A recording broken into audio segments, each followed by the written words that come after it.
Hello, everyone, and welcome back to God and Me podcast. I am definitely happy to be back with you guys. And of course, I missed you. I check on this channel every day, if not more. So, you all know I came back with a word as usual. I told you I would be back, and I am.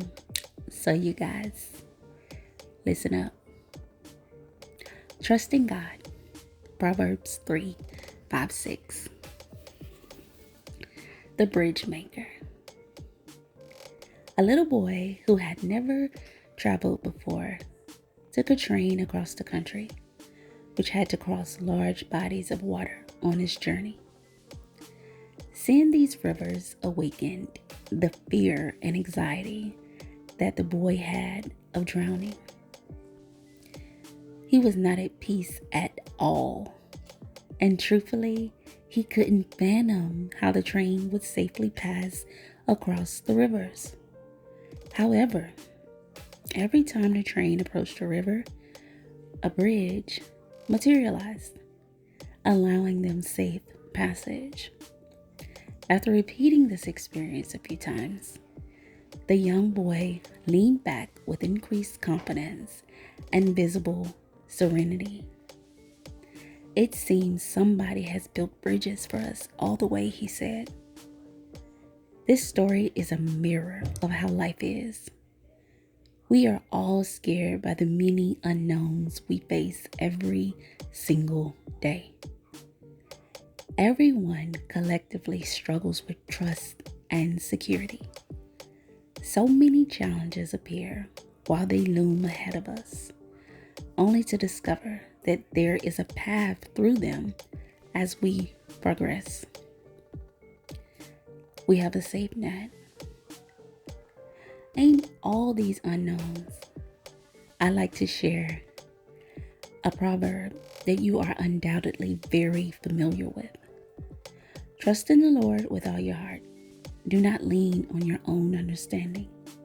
In all your ways, acknowledge Him, and He will make straight your paths.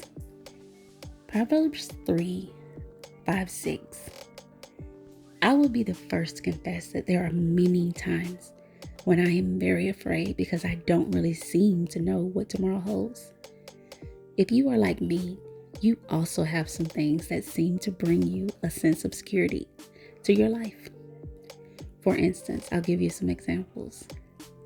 A sizable retirement fund or a home security system, where there is nothing wrong with such desires apart from the reality that they do sometimes fail. Proverbs 3, 5, 6 provides us with a firmer alternative, the directive to trust in the Lord with all our being. Solomon gives a series of if-then verses in Proverbs 2 and 3. This simply means that certain outcomes will ensure if we satisfy specific benchmarks.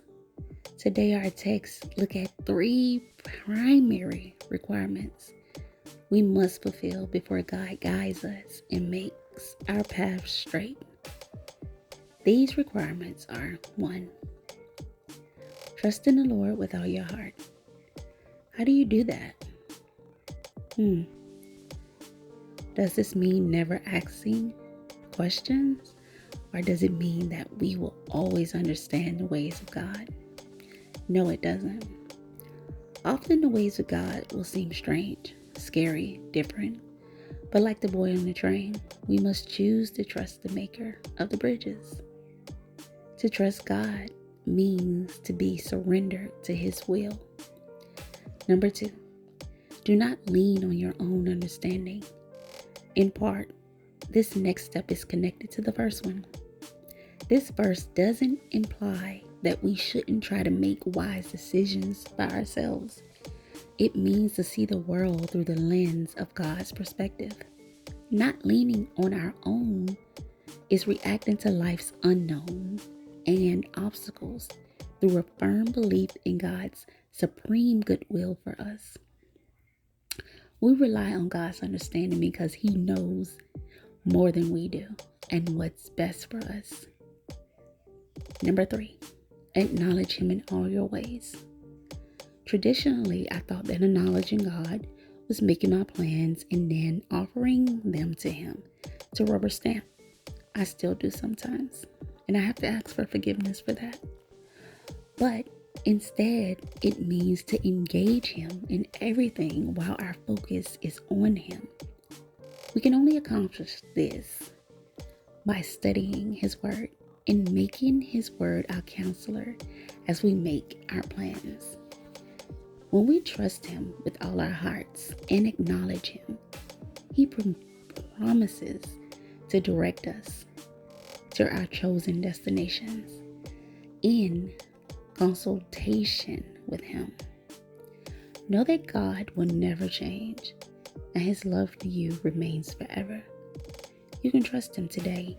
You can trust Him always. I hope this message gets to someone and resonates with them today. I told you guys I would be back, and trust me, I will be back once again, but hopefully it'll be sooner than later.